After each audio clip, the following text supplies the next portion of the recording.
हम स्टार्ट करते हैं ऑपरेशन ट्विस्ट। अब सबसे पहले ऑपरेशन ट्विस्ट लाने का रीज़न क्या रहता है? तो जब कॉर्पोरेट सेक्टर में फॉर एग्जांपल एक कंपनी है, उसको अपना प्रोडक्शन जो है इंक्रीज़ करना है, मार्केट में डिमांड ज़्यादा है, ठीक है। तो कंपनी को यहाँ पे अपना प्रोडक्शन इंक्रीज़ करना है, लेकिन दिक्कत ये है कि इन्वेस्टमेंट यहाँ पे बहुत लो है, इन्फ्लेशन का टाइम है, इन्वेस्टमेंट काफ़ी लो है। अब कंपनी यहाँ पे कर तो ये सकती कि अपने बॉन्ड्स को मार्केट में सेल करे और यहाँ से मार्केट से पैसा उठा ले, ठीक है। लेकिन प्रॉब्लम ये होती है कि जो गवर्नमेंट बॉन्ड्स हैं वो ज़्यादा सिक्योर रहते हैं, पब्लिक उनको जब परचेज़ करना यहाँ पे गवर्नमेंट बॉन्ड्स को ज़्यादा पसंद करती है। अब गवर्नमेंट बॉन्ड्स के थ्रू ही क्या होते हैं, इंटरेस्ट रेट और यील्ड रेट डिसाइड होते हैं मार्केट में। For example specially government bond जो 10 साल का रहते हैं उनको हम बेंचमार्क बॉन्ड्स भी बोलते हैं, ठीक है। तो the economic ripple effect because 10 year bond is a benchmark, ठीक है। तो इनको हम बेंचमार्क बॉन्ड भी बोलते हैं। मतलब फॉर एग्जांपल गवर्नमेंट बॉन्ड्स पे 6% का इंटरेस्ट और रिटर्न रेट उनको यील्ड रेट मिल रहा है, ठीक है।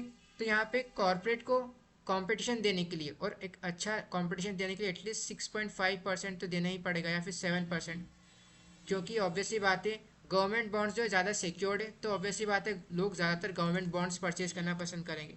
अगर कंपनी के बॉन्ड उनको सेल करना है तो उनको हायर इंटरेस्ट रेट पे करना पड़ेगा, ठीक है।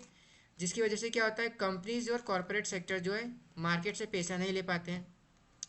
तो आरबीआई यहाँ पे इसका यील्ड रेट कम करने के लिए क्या करती है कि मार्केट में शॉर्ट टर्म बॉन्ड्स जो है वो सेल करती है ताकि मनी सप्लाई जैसा है वैसा ही रहे, ठीक है।